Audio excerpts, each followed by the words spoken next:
माणुसकीचे दर्शन हितेश चव्हाण यांची अपघातग्रस्तांना तत्पर मदत। भटक्या विमुक्त आघाडीचे जिल्हाध्यक्ष व मित्रांगण युवा मंच गटचांदूर संस्थापक श्री हितेश चव्हाण यांनी आपल्या माणुसकीचे उत्कृष्ट दर्शन घडविले आहे। त्यांच्या तत्परतेने व सहकार्याने 2 अपघातग्रस्त व्यक्तींना वाचवण्यात यश आले आहे। सविस्तर वृत्त असे आहे की हितेश चव्हाण आपल्या कामानिमित्त कोरपणा जात असताना रस्त्यावर सोनुर्ली आणि आसन गावाच्या मध्ये एक ट्रक उभा होता।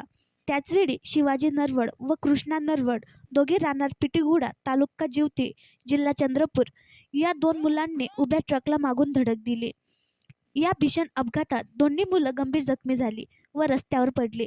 अपघाताची खबर मिळताच अनेक लोक घटनास्थळी जमा झाले, पण श्री हितेश चव्हाण यांनी विचार न करता तत्परतेने आपल्या कारमध्ये दोन्ही अपघातग्रस्तांना गटचांदूर ग्रामीण रुग्णालयात पोहोचवले।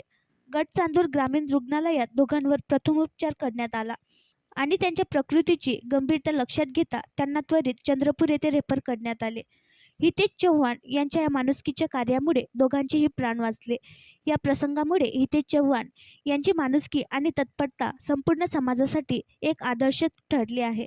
त्यांच्या या कृत्यामुळे त्यांनी अपघातग्रस्त व्यक्तींना केवळ वाचवलेच नाही तर समाजात माणुसकीचे एक सुंदर उदाहरणही प्रस्तुत केले। या क्षणी त्यांचे सहकारी श्री प्रमोद पायघन राहणार आसन, श्री सत्यदेव शर्मा राहणार गटचांदूर, श्री अजय रोगे राहणार लखमापूर हे उपस्थित होते। गटचांदूरच्या ग्रामीण रुग्णालयातील सुविधांचा अभाव असल्याने नागरिकांचे हाल होत आहे।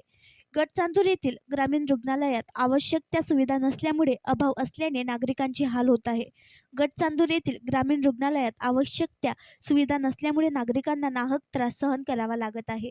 रुग्णालयात दाखल केल्यास रुग्णांना तात्काळ वरिष्ठ रुग्णालयात रेफर केले जाते, ज्यामुळे रुग्णांना वेळेवर उपचार मिळत नसल्याचे श्री हितेश चव्हाण यांनी सांगितले। आणखी नवीन व्हिडिओ पाहण्यासाठी आमच्या देशमुख एक्सप्रेस न्यूज चॅनलला सबस्क्राईब करा, लाईक करा आणि शेअर करा।